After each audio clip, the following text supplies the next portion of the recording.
Kita orang karismatik Pentakosta tidak anti mujizat. Kita percaya ada mujizat. Tapi yang menjadi soal adalah sudah dapat mujizat, terima mujizatnya, tolak sang pemberi mujizat. Itu masalah. Datang gereja cari apa? Cari mujizat. Oh, setan bisa bikin mujizat. Jadi kalau orang cari mujizat, keliru besar. Bapak Ibu terkasih, amin. Mujizat ada, tapi jangan lupa mujizat palsu juga ada. Makanya kalau orang maniak mujizat, paling gampang ditipu setan. Paling gampang.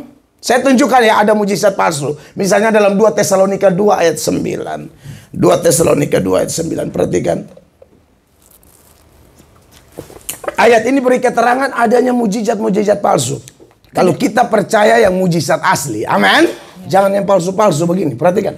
Kedatangan si pendurhaka itu adalah pekerjaan iblis. Dan akan disertai rupa-rupa perbuatan ajaib, tanda-tanda dan mujizat-mujizat palsu. Dan mujizat-mujizat palsu.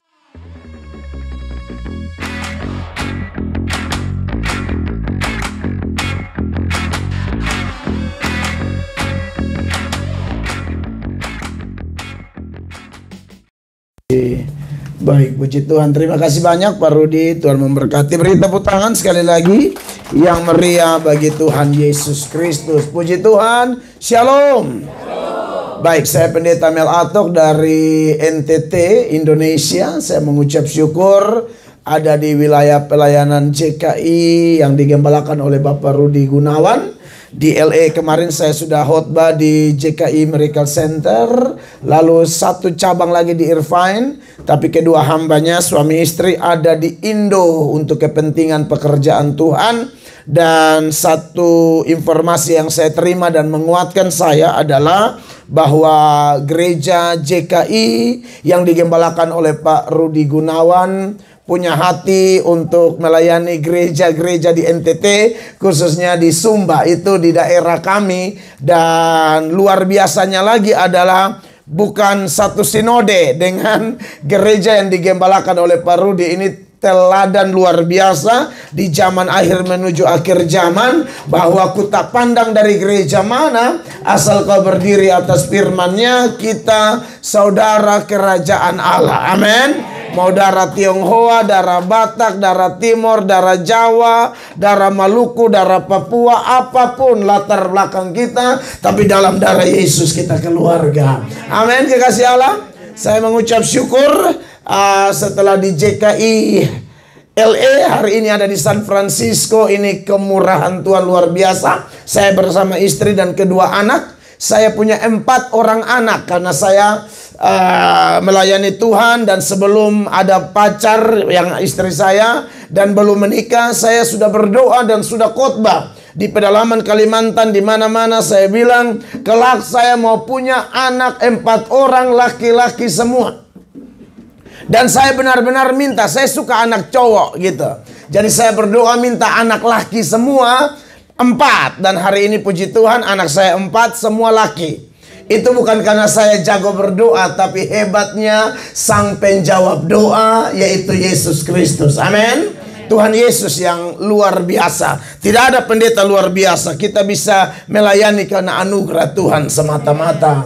Dan menarik bahwa saya memberikan nama kepada anak-anak saya unik. Tidak ada di Amerika, tidak ada di Eropa, tidak ada di Afrika, Asia, Australia. Tidak ada. Karena nama anak-anak saya yang 4 itu seturut urutan abjad. Jadi urut-urutan abjad. Yang ini nomor 1 itu dari A sampai F. Yang kedua disambung dari G sampai L. Yang ketiga dari M sampai S. Dan yang keempat dari T sampai Z. Itu pasti tidak ada di Amerika. Di Tiongkok juga tidak ada, saudara ya. Di manapun tidak ada. A sampai F bacanya ABSDEF. A, B, C, D, E, F. ABSDEF. GHIJKL bacanya Gitchkel. MNOPQRS bacanya Mnopkirs. Dan T sampai Z bacanya Tufexes. Dan memang pasti tidak ada. Itu pasti tidak ada. Belum. Pak Rudi, selama Pak Rudi hidup, Pak Rudi tidak pernah ketemu anak nama begitu. Ya, jadi lengkapnya Absdef Melkris Joines Hormu Atok, Gitskel Melkris Michael Hormu Atok, Nopkirs Melkris Daniel Hormu Atok, dan Tufeksis Melkris Samuel Hormu Atok. Oh, tidak. Kalau gurunya baru ketemu pasti bingung. Benar Pak, tapi udah lincah banget kalau di daerah saya. Absdef Gitskel Nopkirs Tufeksis itu biasa banget ya. Allah bisa karena biasa. Dan saya adopsi gaya orang Yahudi dalam memberikan nama kepada anak-anak mereka. Orang Yahudi itu kalau kasih nama anak selalu ada arti, dan artinya selalu berhubungan dengan Allah. Daniel, Allah hakimku. Yeskiel, Allah kekuatanku. Ismael, dari kata Ibrani Shema dan El, Allah mendengarkanku. Yohanes, kasih karunia dari Allah, dan lain sebagainya. Absdef, anak berkat, cinta damai, empati, firman. Gitskel, generasi haus Injil, jalan kehidupannya lurus. Nopkirs, manusia nyatakan otoritas, power, quality, raja surgawi. Dan Tufeksis belum ada arti karena saya pusing. Yang nanti masih didoakan sampai Tuhan kasih artinya baru akan saya sebutkan. Saya menggembalakan satu gereja, EOG, Assembly of God, gereja karismatik. Kalau di Indonesia dikenal dengan GSJA, Gereja Sidang Jemaat Allah. Yaitu gereja karismatik Pentakosta tentunya. Dan nama gereja kami adalah Amazing Grace di Kota Kupang, saudara-saudara. Di depan gereja kami tulis bengkel orang berdosa. Karena bagi kami gereja bukan tempat kumpulnya para malaikat.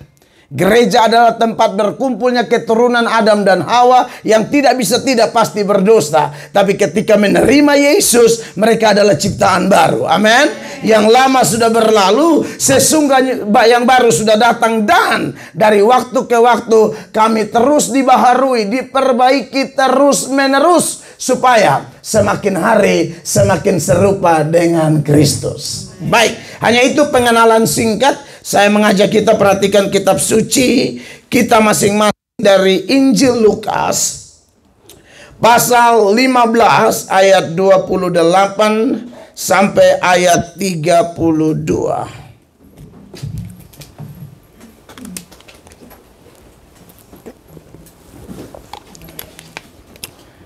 Injil Lukas maksud saya ya.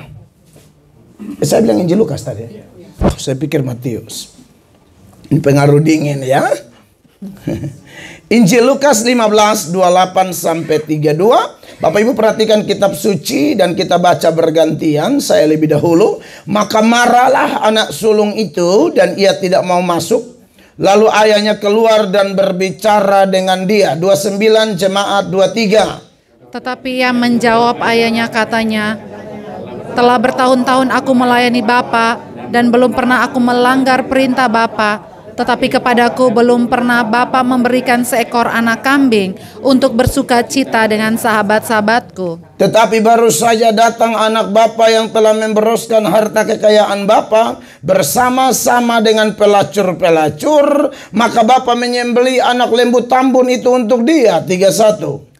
Kata ayahnya, anakku, engkau selalu bersama-sama dengan aku, dan segala kepunyaanku adalah kepunyaanmu. 23. Kita patut bersuka cita dan bergembira karena adikmu telah mati dan menjadi hidup kembali. Ia telah hilang dan didapat kembali. Bapak Ibu, demikian pembacaan firman Allah bagi kita pada kesempatan ini. Tema yang saya angkat dari bagian akhir pembacaan kita ayat 32 bagian B, yaitu telah mati dan menjadi hidup kembali, ia telah hilang dan didapat kembali. Saudara yang diberkati oleh Tuhan Yesus Kristus, menarik bahwa rumus Kristen itu lahir satu kali, mati dua kali. Lahir dua kali, mati satu kali. Lahir satu kali maksudnya hanya dilahirkan dari rahim ibu kita dan tidak mengalami kelahiran kedua yang namanya lahir baru. Maka kita akan mati dua kali. Mati yang pertama yaitu mati secara jasmani, di mana kita semua ini Bapak Ibu terkasih sedang menunggu nomor antrian. Amin. Oh, kok no sih? Masa tidak mau mati? Kita semua lagi tunggu nomor antrian mati. Amin. Hanya tidak tahu siapa duluan. Ya, jadi yang muda-muda nggak usah sok kuat. Lalu lihat yang sudah ubanan, lalu saudara berkata, kita kasihan itu oma. Kata siapa oma duluan? Ada oma sudah 90-an tahun belum meninggal. Anak baru lahir dipanggil Tuhan kali. Suka-suka Tuhan. Amin. Jadi kematian jasmani kita yang saya bilang kita sedang tunggu nomor antrian itu tidak kenal muda, tidak kenal tua, tidak kenal sakit, tidak kenal sehat. Ada orang yang sehat-sehat lagi nge-gym, ternyata udah jadwal meninggal di tempat gym, meninggal di tempat futsal. Orang yang sakit ini, sakit itu, masuk keluar rumah sakit, belum meninggal. Kenapa? Agenda Tuhan belum selesai dalam dia. Amin, Bapak Ibu terkasih. Jadi memang hidup ini adalah kesempatan karena kita semua sedang menuju ke sana. Tapi jangan takut saudara-saudara, bahwa kalau kita memang Kristen sejati, ya, Kristen yang sudah ada di dalam Kristus, yang bukan saja dilahirkan dari rahim ibu kita, tapi dilahirkan oleh Roh Kudus. Kita hanya mati satu kali. Ya, ingat Nikodemus datang malam-malam kepada Tuhan Yesus dan bertanya bagaimana supaya bisa masuk kerajaan Allah. Tuhan Yesus bilang, kalau kamu tidak dilahirkan dari roh dan air, engkau tidak akan masuk kerajaan sorga. Nikodemus bilang, bagaimana hal itu mungkin terjadi? Masa saya kembali lagi ke rahim ibu saya? Yesus bilang, engkau pengajar Yahudi, tapi engkau tidak mengerti doktrin kelahiran baru. Itu bukan dilahirkan dari rahim ibu. Dilahirkan dari rahim ibu itu kelahiran pertama. Tapi dilahirkan dari roh, itulah yang saya mengatakan lahir satu kali dan lahir dua kali. Saya berharap bahwa semua kita di ruangan ini sudah mengalami kelahiran kedua. Amin. Kita semua punya kenangan kapan kita diubahkan Allah, kapan kita bertobat, kapan kita berpindah dari zona kebinasaan kepada zona kehidupan kekal. Kalau orang lahir dua kali, mati cuma satu kali. Yaitu ketika jadwal kematian kita datang, kita meninggal. Tapi tidak mengalami kematian kedua. Seperti yang disebut dalam Wahyu pasal 21 ayat 8. Ada kematian kedua dan itu berbicara tentang neraka. Makanya kekasih Allah, menarik ya kalau kita sudah lahir dua kali. Bagi orang yang lahir dua kali, sebenarnya kematian jasmani bukan sesuatu yang menakutkan. Kenapa? Karena bagi orang Kristen yang percaya Yesus, kematian adalah kehidupan. Apa dasarnya? Yesus bilang, akulah kebangkitan dan hidup. Barang siapa percaya kepadaku, dia akan hidup sekalipun dia mati. Amin, Bapak Ibu. Jadi meninggalnya orang yang sudah lahir dua kali itu bukan meninggal sebenarnya. Itu hanya beralih dari tempat sementara kepada tempat yang kekal. Dunia ini hanya tempat transit, Bapak Ibu. Ini bukan tempat kita. Kita beribadah, kita melayani, kita saat teduh, kita menabur kebaikan, menabur doa, menabur pelayanan. Kita sedang menabung harta di sorga. Amin, kekasih Allah. Makanya diberkatilah semua orang Kristen yang memahami ini. Sehingga hidup ini dia pegang prinsip, aku melakukan segala sesuatu seperti untuk Tuhan dan bukan seperti untuk manusia. Makanya menarik nih bahwa hari ini saya dapat kesempatan berbagi berkat. Jarang saya ikuti ibadah hari Sabtu tapi orang sebanyak ini. Memang perlu dipakai Tuhan, betul-betul luar biasa. Di Amerika loh, saya bicara konteks Amerika loh ya. 7 kali saya datang melayani di Amerika, keliling sana sini, East Coast, West Coast, apalagi hari Sabtu. Tapi saudara-saudara memang luar biasa, amin.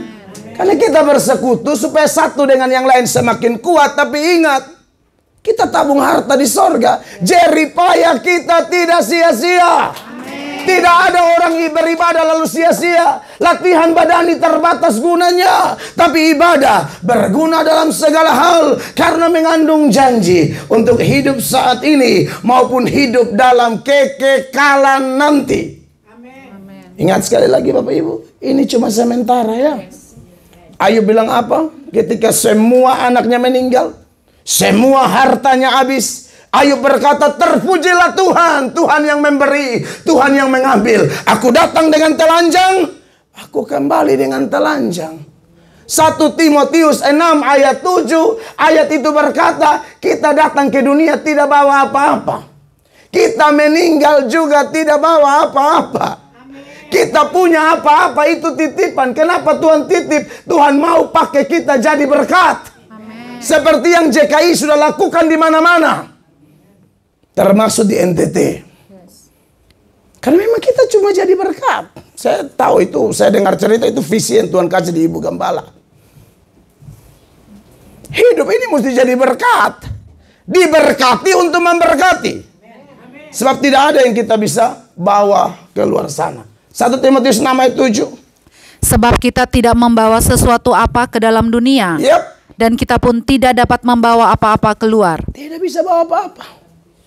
Makanya kalau di daerah kami di timur sana, orang meninggal taruh batik di peti mati dalam rangka apa? Adalah orang meninggal taruh batik. Apalagi saya punya mama Tionghoa. Kalau kami orang Tionghoa di NTT itu kepercayaannya luar biasa loh. Meninggal taruh ini, taruh itu, taruh Alkitab di dada. Padahal yang meninggal ini selama hidup tidak pernah baca Alkitab. Tapi pas meninggal langsung bukan Alkitab biasa, Alkitab penuntun. Lengkap dengan kidung jemaat dan peta perjalanan Paulus. Haleluya. Selama hidup tidak pernah baca Alkitab. Tapi meninggal taruh Alkitab. Papa dan mama saya sudah meninggal. Sebelum meninggal mereka bilang, Mel, nanti papa dan mama meninggal, Mel yang makamkan ya, Mel yang pimpin ibadah kubur ya, penguburan. Siap, saya yang kubur dua-dua. Saya bilang tidak ada taruh-taruh Alkitab di dada ya. Tak usah. Mama saya rajin baca Alkitab kok setelah bertobat. Tak usah taruh-taruh. Jadi diberkatilah Bapak Ibu terkasih yang masih hidup. Selalu ada waktu ya, setel lagu rohani di rumah. Wifi di Amerika kan kencang, lancar kan. Khotbah-khotbah pendeta, that's good. Iman bertumbuh dari dengar firman Allah daripada dengar gosip. Lebih baik dengar firman, bukan? Nah, saudara-saudara, itu pendahuluan berkaitan dengan tema kita. Dan saya akan menyorotinya menurut versi teks kita ini. Sebenarnya teks kita yang kita baca Lukas 15 ayat 28-32 hanyalah penggalan dari satu pembahasan utuh mulai ayat 11 sampai ayat 32, yaitu perumpamaan tentang anak yang hilang. Bicara tentang anak yang hilang, ada tokoh-tokoh yang disoroti oleh Lukas di situ. Dalam perumpamaan Yesus tersebut, ada tokoh bungsu, ada tokoh anak sulung, dan ada tokoh bapa. Kalau bicara anak sulung di dalam teks ini, ketahuan ketika si bungsu dipulihkan, si bungsu bertobat, justru sulung tidak mau. Kenapa saudara-saudara? Karena sulung dalam teks ini, ketika Yesus sampaikan perumpamaan ini, sedang menggambarkan orang Farisi ahli Taurat. Yang pada zaman itu sombong rohaninya luar biasa. Merasa dirinya saja yang paling layak dekat dengan Allah. Merasa dirinya saja yang layak berdoa dan lain sebagainya. Kesombongan-kesombongan rohani seperti ini menggila pada tahun itu, pada waktu itu. Dan doa kita harus berjaga-jaga. Karena jenis ini masih bergentayangan sampai sekarang. Merasa diri lebih rohani, merasa diri lebih kenal Allah. Harusnya anak Tuhan sejati semakin mengenal Allah, semakin rendah hati dong. Amin. Semakin kenal Tuhan, semakin merasa saya tidak pantas, saya tidak layak. Beda dengan Farisi-Farisi. Paulus itu mantan Farisi loh. Paulus itu mantan Farisi. Dan dalam latar belakang dia, masa lalu dia sebagai Farisi, Paulus bilang, saya ini apa yang tidak saya buat? Sunat pada hari ke-8, orang Ibrani asli. Tentang hukum Taurat, aku tidak bercacat. Bapak Ibu bisa periksa itu di Filipi pasal 3, ayat 3, 4, 5, sampai 6. Dia bilang tentang pendirian terhadap hukum Taurat, aku penganiaya jemaat. Zaman itu, jemaat yang dianiaya itu dianggap Mereka berbuat amal kepada Allah. Karena mereka menganggap Kristen sekte. Tapi setelah berjumpa Yesus terbalik Bapak Ibu. Dalam 1 Timotius 1 ayat 15, Rasul Paulus berkata begini, perkataan ini benar dan patut diterima sepenuhnya. Kristus Yesus datang ke dunia untuk menyelamatkan orang berdosa. Dan di antara mereka, akulah yang paling berdosa. Anda lihat. Sebelum jumpa Yesus, dia seorang Farisi yang menganggap dirinya paling rohani, tak ada cacat. Setelah jumpa Yesus dia bilang, semua orang berdosa, tapi aku ranking 1. Aku paling berdosa. Maksudnya bukan dia sedang bikin dosa, tapi itulah kerendahan hati seorang hamba Allah yang telah diubahkan Tuhan. Hanya saja ketika zaman Yesus melayani, dia jumpa dengan Farisi-Farisi yang tidak mengalami restorasi. Di bagian lain Tuhan Yesus bilang apa? Ada orang Farisi dan pemungut cukai masuk ke bait Allah untuk berdoa. Yang Farisi berdoa bagaimana? Tuhan, aku bersyukur kepadamu. Aku bukan orang lalim, aku bukan perampok, aku bukan pezina. Aku memberi perpuluhan, aku berpuasa 2 kali seminggu. Aku tidak seperti pemungut cukai ini. Anda bayangkan, sombongnya minta ampun. Nah, untuk menghadapi orang-orang sombong seperti ini, Yesus ceritalah perumpamaan tentang anak bungsu yang terhilang itu. Nah, saudara-saudara, kita akan belajar dari tokoh bungsu ini ya. Siapakah atau menggambarkan siapakah si bungsu ini? Si bungsu ini menggambarkan orang berdosa. Siapapun yang merasa bahwa dia orang berdosa, Anda dan saya digambarkan oleh si bungsu itu. Saya tidak mau angkat tangan, tapi saya tidak minta tunjuk siapa yang rasa diri berdosa. Tapi kalau saya pribadi, saya orang kotor yang diselamatkan cuma-cuma. Jadi melihat si bungsu ini, saya langsung teringat dari mana saya diambil. Kalau memang si bungsu ini menggambarkan dia adalah orang berdosa, wakil kita semua, apakah dosanya? Dosanya, saudara-saudara, kalau Anda pelajari, ini orang, dosanya yang pertama, dia menganggap apa yang Bapak punya lebih penting dari Bapak itu sendiri. Perhatikan, baca ayat 11 dan ayatnya yang ke-12. Perhatikan. Yesus berkata lagi, ada seorang mempunyai 2 anak laki-laki. Ya. Kata yang bungsu kepada ayahnya, Bapa, berikanlah kepadaku bagian harta milik kita yang menjadi hakku. Lalu ayahnya membagi-bagikan harta kekayaan itu di antara mereka. 13. Beberapa hari kemudian anak bungsu itu menjual seluruh bagiannya itu, lalu pergi ke negeri yang jauh. Di sana ia memboroskan harta miliknya itu dengan hidup berfoya-foya. Saudara-saudara, dosa anak ini adalah dia menganggap apa yang Bapak punya lebih penting dari Bapak itu sendiri. Dalam tradisi orang Yahudi, itu kan biasa orang tua bagi warisan. Ya, dan biasanya yang sulung itu dapat 2 bagian. Jadi karena anaknya cuma 2, ada yang sulung dan yang bungsu, maka yang sulung dapat 2/3, yang bungsu dapat 1/3. Jadi dia memang ada jatah. Tapi ada tradisi lain bahwa warisan itu dibagi kalau orang tuanya udah sekarat atau mau mati atau sudah mati baru bagi, ada surat wasiatnya. Ini orang tuanya masih sehat loh. Jelas bagi dia Bapak tidak penting. Yang penting adalah warisan. Berapa banyak orang Kristen model begini. Dia datang ke gereja bukan cari Bapak. Dia cari apa yang Bapak punya. Kesembuhan Bapak punya. Amin. Kita percaya itu. Berkat ekonomi Bapak punya. Kesehatan Bapak punya. Keluarga yang bahagia Bapak punya. Jodoh Bapak punya. Yang belum menikah, jangan yang sudah ada minta jodoh lagi. Ya. Hati-hati itu ya. Jadi kekasih-kekasih Allah, ini yang saya lihat. Kita orang karismatik Pentakosta tidak anti mujizat. Kita percaya ada mujizat. Amen. Tapi yang menjadi soal adalah sudah dapat mujizat, terima mujizatnya, tolak sang pemberi mujizat. Itu masalah. Datang gereja cari apa? Cari mujizat. Oh, setan bisa bikin mujizat. Jadi kalau orang cari mujizat, keliru besar. Bapak Ibu terkasih, amin. Mujizat ada, tapi jangan lupa mujizat palsu juga ada. Makanya kalau orang maniak mujizat, paling gampang ditipu setan. Paling gampang. Saya tunjukkan ya, ada mujizat palsu. Misalnya dalam 2 Tesalonika 2 ayat 9. 2 Tesalonika 2 ayat 9, perhatikan. Ayat ini beri keterangan adanya mujizat-mujizat palsu. Kalau kita percaya yang mujizat asli, amin. Jangan yang palsu-palsu begini, perhatikan. Kedatangan si pendurhaka itu adalah pekerjaan iblis, dan akan disertai rupa-rupa perbuatan ajaib, tanda-tanda dan mujizat-mujizat palsu. Dan mujizat-mujizat palsu. Makanya ayat dimulai dengan kedatangan si pendurhaka itu adalah pekerjaan iblis. Pekerjaan iblis disertai dengan apa? Mujizat-mujizat palsu dan lain sebagainya.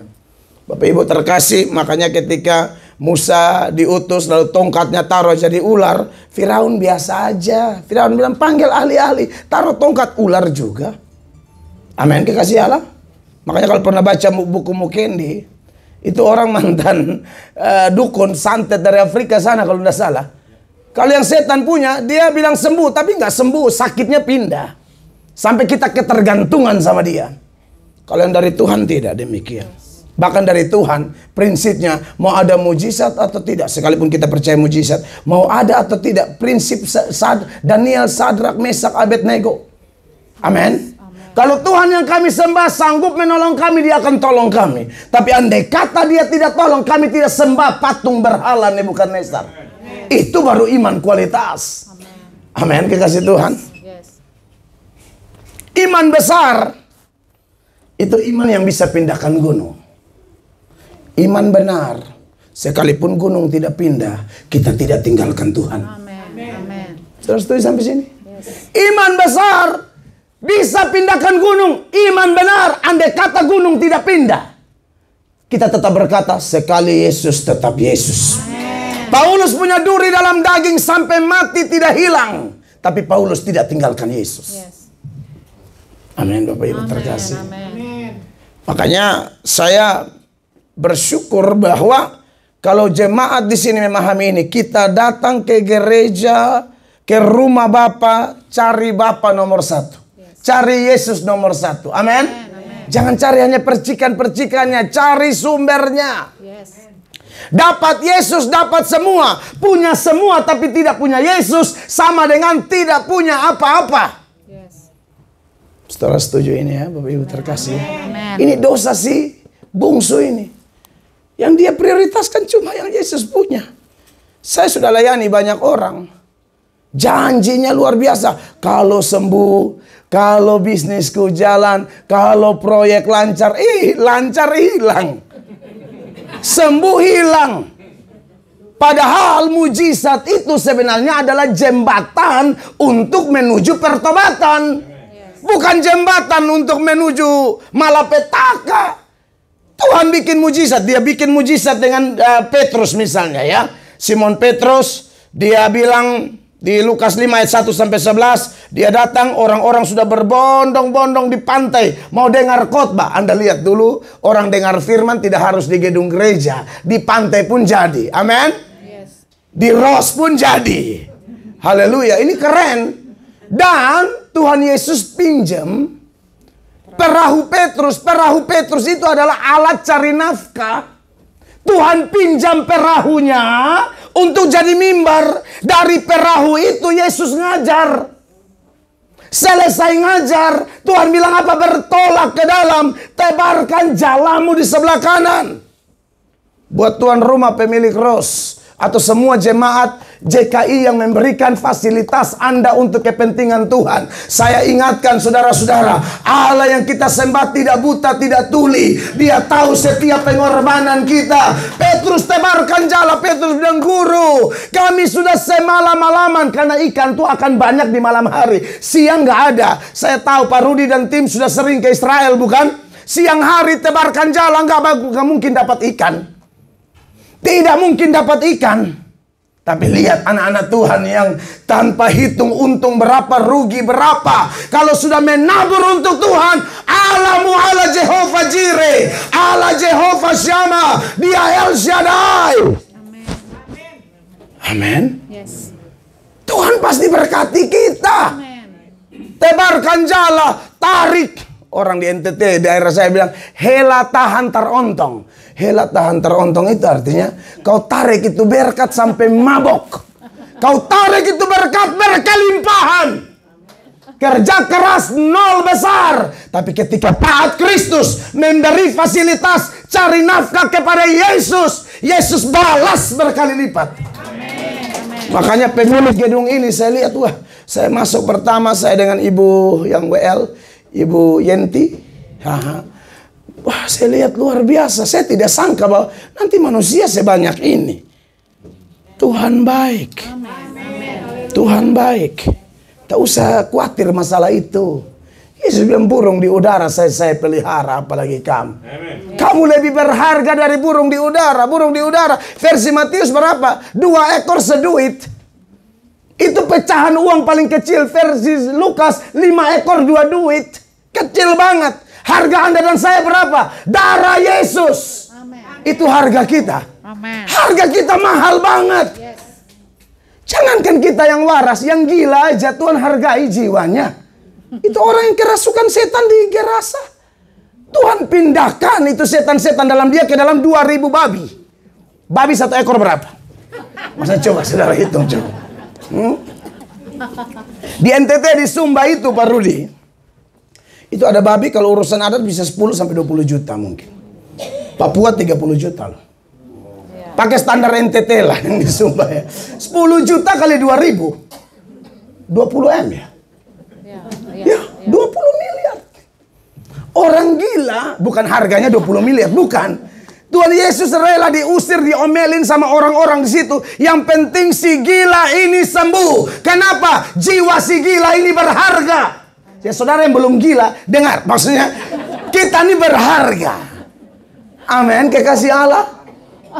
Makanya kenapa Anda yang lihat suamimu itu, suamimu dibeli dengan darah Yesus. Tatap dia sebagai suami berharga. Hei suami-suami, istrimu dibayar dengan darah Yesus. Hei orang tua, anak-anakmu dibayar dengan darah Yesus. Hei anak-anak, orang tuamu itu mahal. Sorry ya, saya memang gaya khotbahnya begini, minta maaf ya. Kan pengkhotbah kampung-kampung, suka di lapangan, di desa-desa. Jadi memang teriaknya begini, kalau dibikin pelan gak enak. Jadi udah bertahan saja ya. Kan jarang-jarang toh. Karena saya pengkhotbah KKR kampung-kampung, desa-desa. Iya suka teriak. Saya mau coba lembutin kayak orang lain, malah kayak meriang saya. Ya tak usah ya. Jadi karakter saya lihat beberapa wajah kayak darah Yesus begitu kan. Di Amerika ini ada gereja yang tolak saya. Kenapa ditolak? Galak katanya. Loh kok gak? Itu hanya style khotbah. Pak Rudi punya suara lebih besar saya rasa. Gedean suara Pak Rudi kali. Iya katanya Mel atau galak. Galak apa? Saya sampaikan pembuktian data semua, tidak sembarangan. Amin, Bapak Ibu. Amin. Dosa yang lain yang kita temui dari si bungsu adalah kenapa dia tinggalkan rumah Bapa. Di rumah Bapa banyak aturan, anak ini tidak mau diatur. Saudara dengar, anak ini tidak mau diatur, saudara-saudara.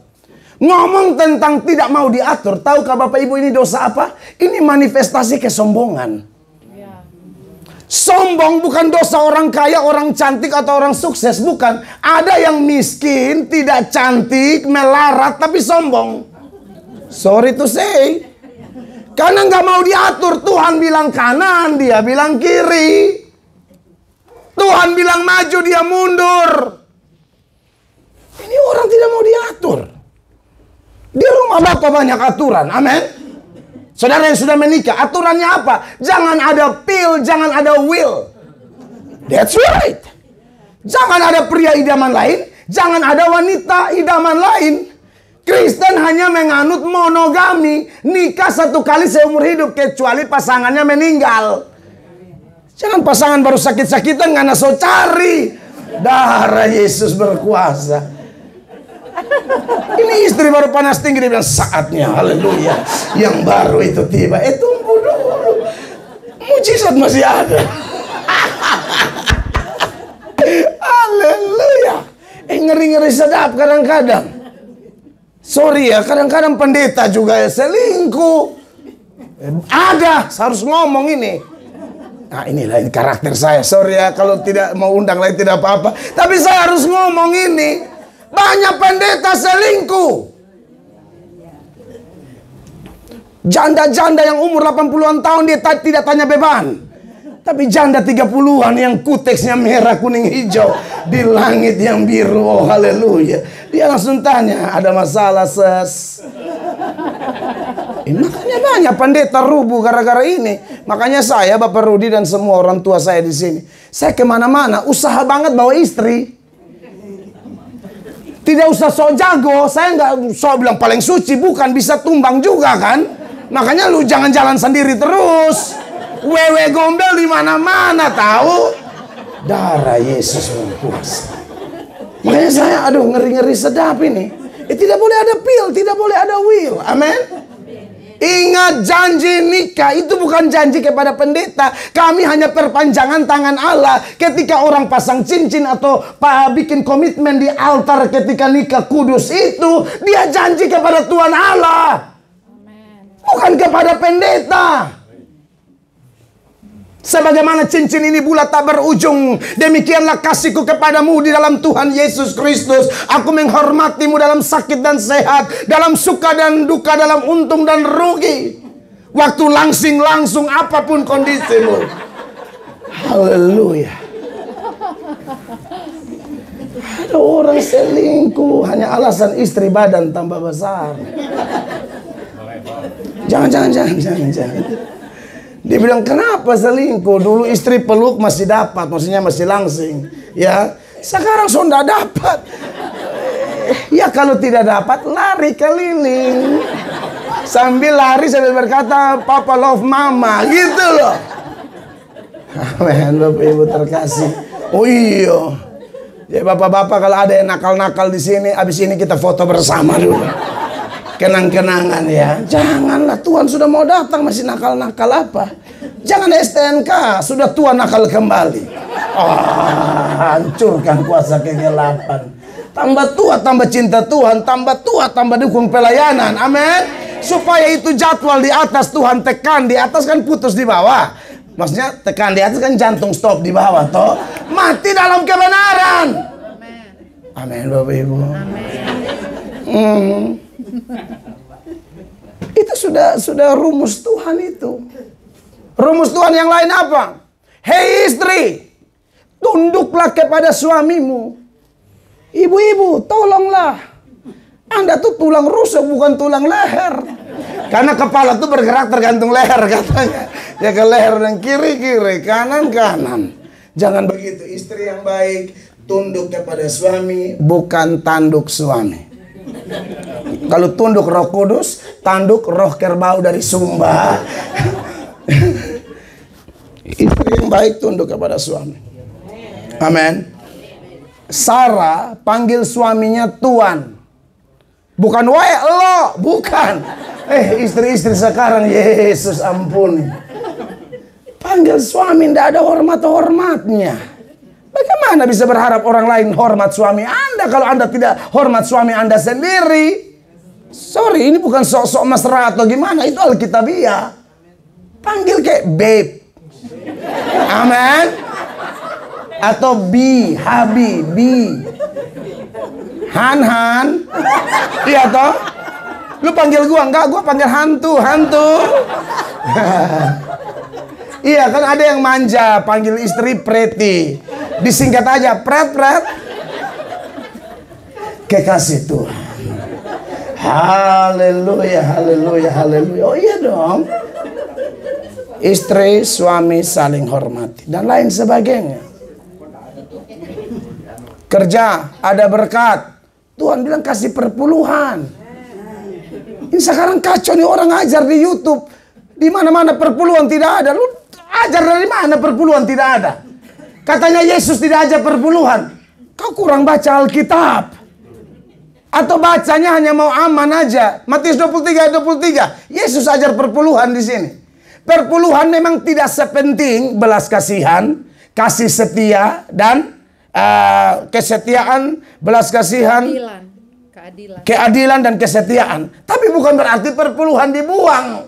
Tolong baca ini ayat. Makanya ada yang bilang di perjanjian baru nggak ada. Yesus nggak pernah ngajar. Nih lu baca. Di mana ayat? Matius 23 ayat 23 silakan.